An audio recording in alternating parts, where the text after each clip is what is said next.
Nil, bom dia.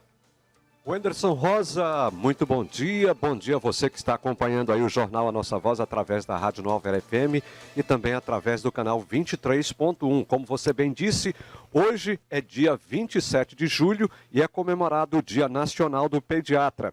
A data foi escolhida por ter sido o dia da fundação da Sociedade Brasileira de Pediatria em 1910. Ser pediatra é ter um sentido muito mais amplo do que tratar somente as doenças dos pequenos. É compreender sinais muitas vezes despercebidos pelos pais. E é por isso que nós convidamos hoje aqui para vir no Jornal A Nossa Voz a pediatra doutora Adriana Jantorno, que vai falar um pouco sobre essa linda profissão e quais as dúvidas mais frequentes dos pais.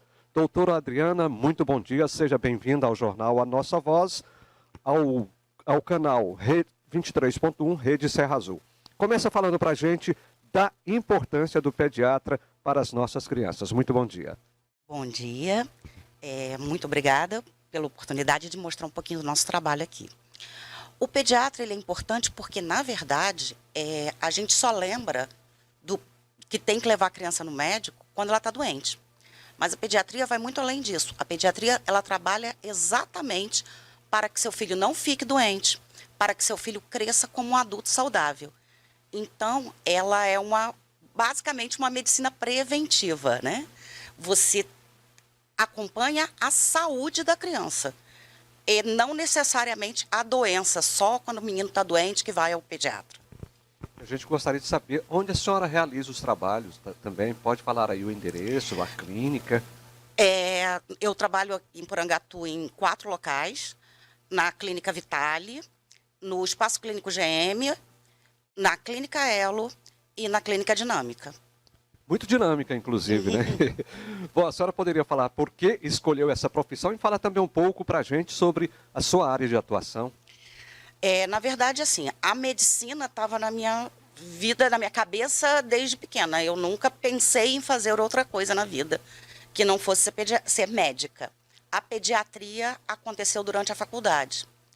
A gente é treinado para tratar doença, né? A faculdade nos ensina a tratar doença. E a pediatria era o ramo dentro do nosso aprendizado em que você aprendia um pouquinho mais sobre isso, sobre saúde, como ser saudável. Eu comecei, como quase todo mundo, tratando doença, comecei na terapia intensiva pediátrica, mas eu me encantei mesmo por isso, pelo desenvolvimento, por ver a criança crescer saudável, por tornar um adulto saudável. Pois é, agora com tantas opiniões diferentes sobre os mais diversos assuntos, os pais podem se sentir perdidos. Como lidar com essa situação? Como tudo na medicina, a pediatria é muito dinâmica, muda muitas coisas. Então, todas essas opiniões, elas precisam ser atualizadas. Vovó, titia, tem a maior boa vontade do mundo. A vizinha quer te ajudar muito. Mas pode ser que essa informação dela esteja muito desatualizada.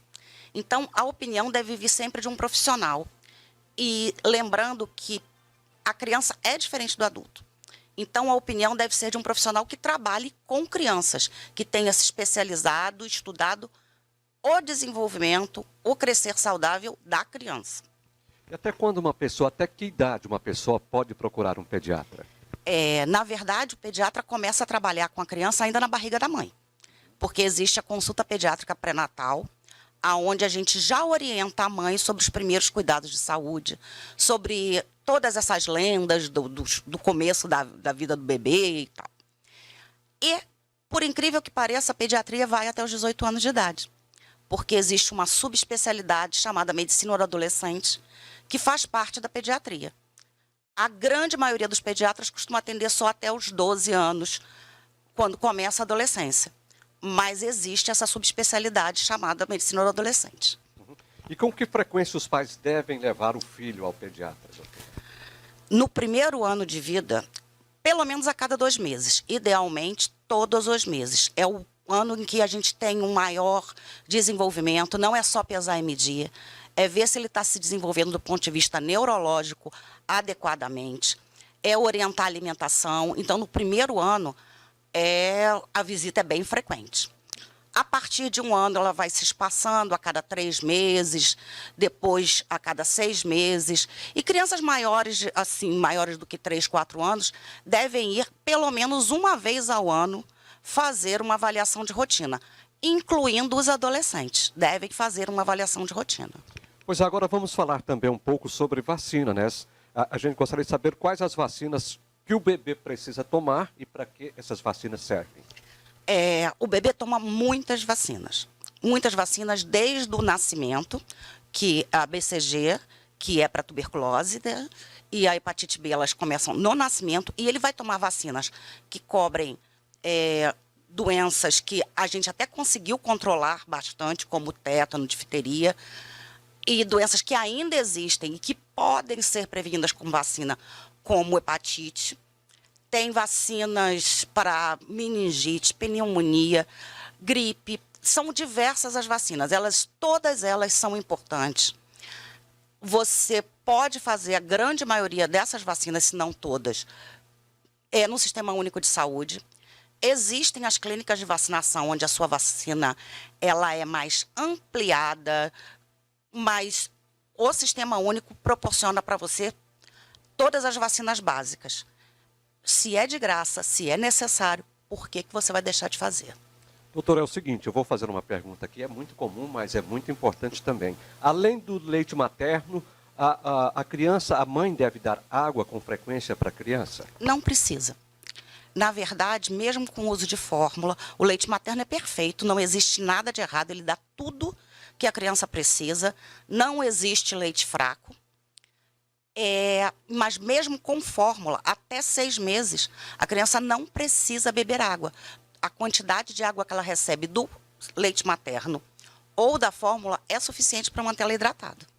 Pois é, agora vamos continuar com mais dicas, né? É recomendável dar chupeta ao recém-nascido e como a mãe deve agir quando o bebê sente cólicas? A chupeta não é recomendada nem para o recém-nascido, nem em momento nenhum da vida. Ela de verdade não traz nenhum benefício para a criança.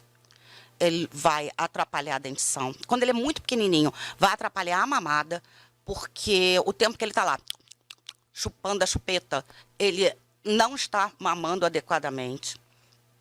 Atrapalha a respiração, prejudica a dentição. Ela não tem nenhuma vantagem em momento nenhum. É um mito, né? É um mito.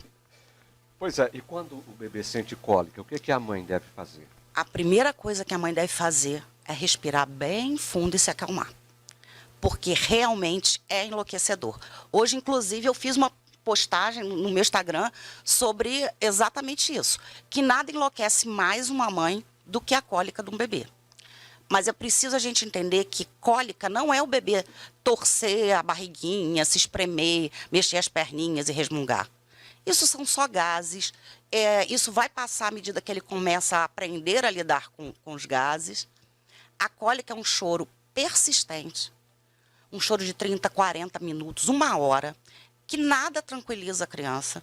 E por isso é tão enlouquecedor. Então, a primeira coisa que a mãe deve fazer é se manter calma, para poder acalmar o seu bebê.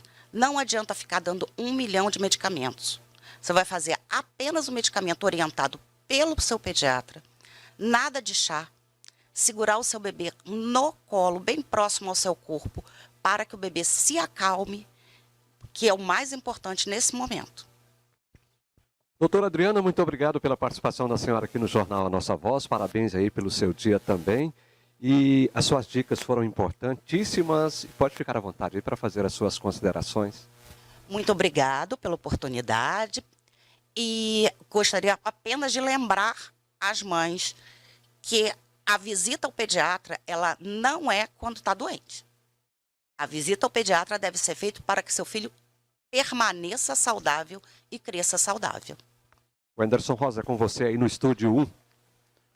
Valeu, Nil Lima, muito obrigado pelas informações, doutora Adriana, trazendo aí boas orientações a todos nós. Obrigado sempre pelas informações.